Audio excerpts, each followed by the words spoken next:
So hello everyone. Today we are going to discuss the X-ray of hand. So hand, it composed of three sets of bone: carpals, metacarpals, and phalanges. So each of the four fingers, they consist of three phalanges, and thumb has two phalanges. So altogether, a hand has 14 phalanges.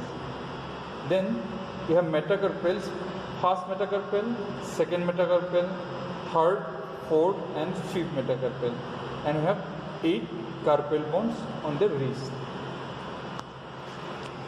So for an X-ray of hand, we have to use 8 into 10 inch cassette, and we have to put a 8 into 10 inch film on the cassette. So first of all, we are going to discuss the posterior anterior view of hand. So for that view, the patient should be seated beside the X-ray table on a stool, and his elbow should be flexed and hand should be placed on the cassette in prone position. So the whole palm of the patient should be in contact with the cassette, and then the fingers should be slightly separated, as you can see here.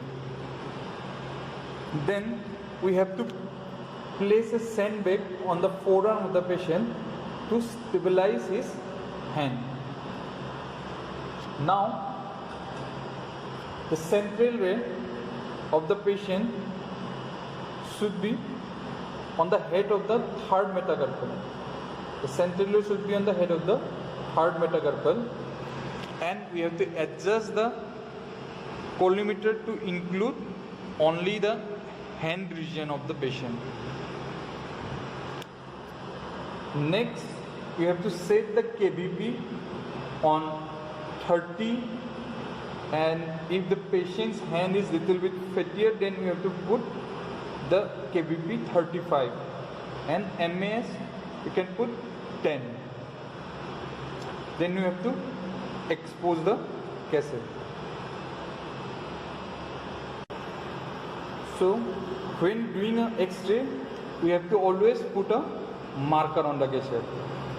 Here, as we are doing the X-ray of right hand, we have put a marker R.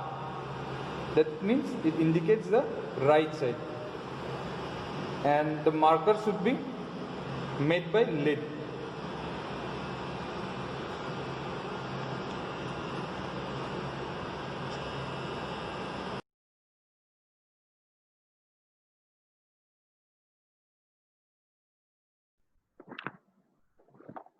So after the radiograph, we will get a film for hand PA like this.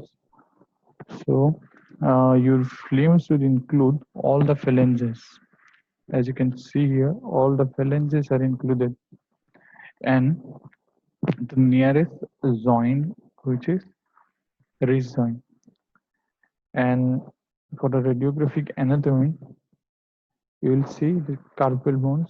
The 8 carpal bones are here: scaphoid, lunate, triquetral, pisiform, trapezium, trapezoid, capitate, hamate, and the metacarpals. The first, second, third, fourth, and fifth metacarpals are here. The head of the metacarpals, the base of the metacarpals, and the interphalangeal joints are well visible, and the soft tissues are well visible. They are not superimposed on each other because we have separated the fingers while doing the radiograph. And as you can see, that the radiograph is perfectly exposed.